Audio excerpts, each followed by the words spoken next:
Hi, welcome to Max kitchen. இன்றைக்கி நம்ம ரவா இட்லி எப்படி பண்ணுறதுங்கிறத பார்க்கலாம். நம்ம சேனலை இன்னும் சப்ஸ்கிரைப் பண்ணாதவங்க மறக்காமல் சப்ஸ்கிரைப் பண்ணிக்கோங்க.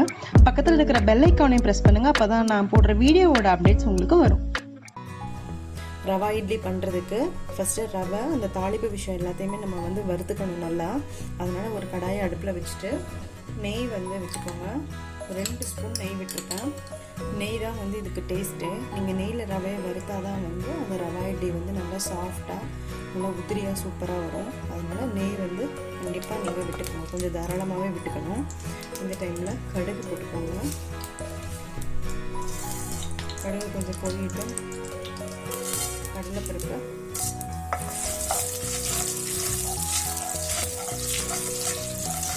இது நல்லா செவஞ்சிடுச்சு. இந்த டைமில் ஒரு 2 மிளகு போட்டுக்கோங்க. ஒரு 1/4 டீஸ்பூன் சீரகம், முந்திரி பருப்பு. இது ஆப்ஷன் தான், முந்திரி பருப்பு உங்களுக்கு வேணும்னா போட்டுக்கலாம்.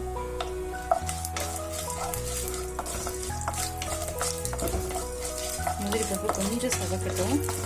முந்திரி பருப்பு லைட்டாக செவந்துருச்சு. இந்த டைமில் ஒரு பச்சை மிளகாய் கட் பண்ணி வச்சுருக்கேன். அது நான் எனக்கு 1 கப் ரவை எடுத்து தான் பண்ண போகிறேன். அதனால் 1 பச்சை மிளகாய் போட்டிருக்கேன். விதையெல்லாம் எடுத்துருங்க. அதுக்கப்புறமா ஒரு துண்டு இஞ்சியை பொடியாக கட் பண்ணி வச்சுருக்கேன், அதை போட்டுக்கோங்க.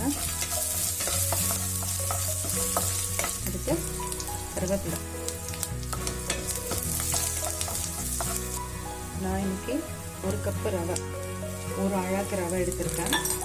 நீங்கள் எந்த இதில் ரவை எடுத்துக்கிறீங்களோ அதே அளவு தான் தயிர் எடுத்துக்கணும். அதனால ரவையை மட்டும் எப்பயுமே அளந்து சேர்த்துக்கணும். இது ரொம்ப நேரம் வறுக்கணும்னு அவசியம் கிடையாது.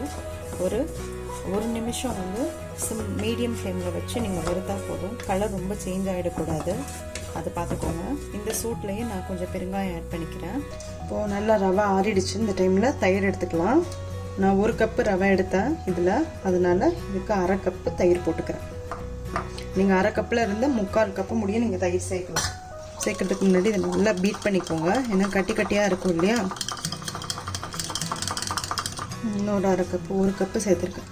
மொத்தமாக 1 கப்பு ரவைக்கு 1 கப்பு தயிர். ஏன்னா என்னோடது புளிக்காத தயிர், அதனால் கொஞ்சம் ஜாஸ்தி ஆட் பண்ணால் கூட தப்பு இல்லை. நீங்கள் புளிச்ச தயிராக இருந்தால் 3/4 கப்பு முடியும் ஆட் பண்ணிவிட்டு மீதியாக தண்ணி சேர்த்துக்கோங்க. இது நல்லா மிக்ஸ் பண்ணிக்கணும். மிக்ஸ் பண்ணிவிட்டு வறுத்து வச்சுருக்கோம் இல்லையா ரவை, இதில் மல்லித்தலை போட்டுக்கோங்க. ப்ளஸ் உப்பு, தேவையான அளவு உப்பு போட்டுக்கோங்க. போட்டுட்டு இருக்கிற தயிர் எல்லாத்தையும் ஊற்றிடலாம். உங்களுக்கு கண்டிப்பாக தண்ணியும் தேவை. நல்லா மிக்ஸ் பண்ணிப்போம். 3/4 கப்பு தண்ணி எடுத்திருக்கேன்.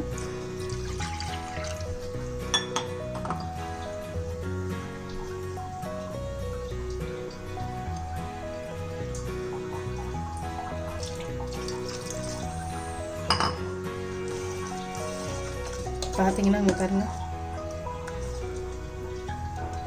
இப்போ இது இன்னமும் ஒரு 5 நிமிஷம் மட்டும் நம்ம ஊற வைக்க போகிறோம். ரொம்ப நேரம் வேணாம். நீங்கள் ஜஸ்ட்டு இட்லி பானையை நீங்கள் சூடு பண்ணுற டைமுக்கு இது ஊறுனா போதும். இது வச்சுருப்போம். இட்லி பானையை நான் அடுப்பில் வச்சுட்டு வந்துடுறேன். இந்த தண்ணி இருக்கட்டும், நம்ம தேவைன்னா அந்த தண்ணி யூஸ் பண்ணிக்கலாம். பார்க்கலாம். நல்லா அந்த ரவை தண்ணியை உறிஞ்சிட்ருக்கு இல்லையா. இந்த டைமில் இன்னும் கொஞ்சம் தண்ணி ஆட் பண்ணிக்கலாம். தண்ணி மட்டும் உங்களோட ரவையை பொறுத்து. நீங்கள் சீருட்டி ரவை அந்த குட்டி குட்டியாக இருக்கும், அந்த ரவை எடுத்திங்கன்னா உங்களுக்கு தண்ணி கம்மியாக பிடிக்கும். பெரிய ரவை எடுத்திங்கன்னா உங்களுக்கு ஜாஸ்தி பிடிக்கும் தண்ணி. அதனால் அது உங்களோட ரவையை பொறுத்து கண்டிப்பாக மெஷர்மெண்ட்டு மாறும். பட் பதம் நீங்கள் இட்லி பாத்திரத்தில் இப்படி ஊற்றுற அளவு இருக்கணும். நீங்கள் பாருங்கள், இப்படி விடுற பதம் அப்போல்லாம் கரெக்டாக இருக்குது. இப்போ இதில் ஒரே ஒன்று மட்டும் ஆட் பண்ணணும் எக்ஸ்ட்ரா. என்னென்னா, நம்ம இன்றைக்கி ஈனோ சால்ட்டு சேர்க்க போகிறோம். ஒரு 1/2 டீஸ்பூன் ஈனோ சால்ட்டு, ரொம்ப கிடையாது. நீங்கள் பேக்கிங் சோடா வேணால் கூட சேர்த்துக்கலாம் இதே அளவுக்கு. பட் நான் இன்றைக்கி ஈனோ சால்ட்டு தான் சேர்க்க போகிறேன்.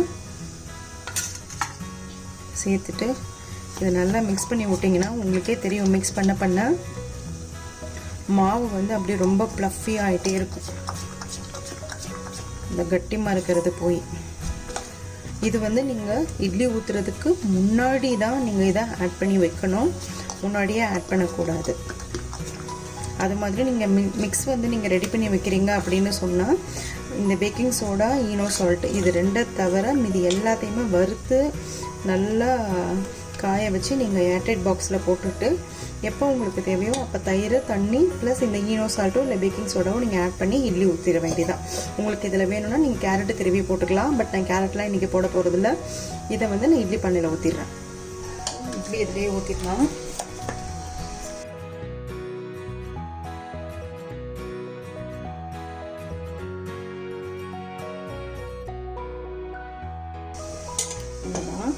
மூடி போட்டு ஒரு 7 நிமிஷம் நம்ம வேக வச்சிட்டோம்னா இட்லி நமக்கு ரெடி ஆகிடும்.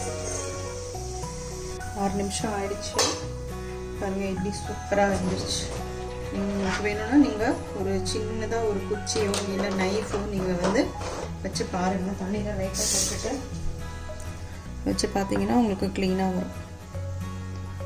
ஸோ இட்லி வெந்துடுச்சு. இதை நம்ம எடுத்துடலாம்.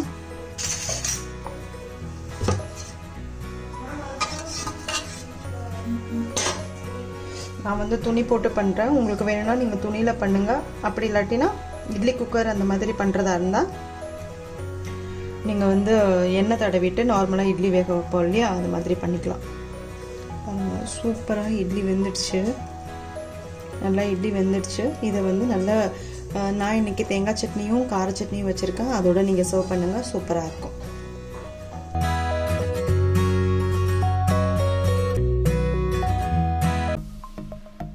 சப்ஸ்கிரைப் பண்ணுங்கள். மறக்காமல் பெல் ஐக்கானை ப்ரெஸ் பண்ணுங்கள். அப்போ தான் நான் போடுற வீடியோஸோட அப்டேட்ஸ் உங்களுக்கு வரும். லைக் பண்ணுங்கள், கமெண்ட் பண்ணுங்கள், ஃப்ரெண்ட்ஸோடு ஷேர் பண்ணுங்கள். தேங்க்யூ.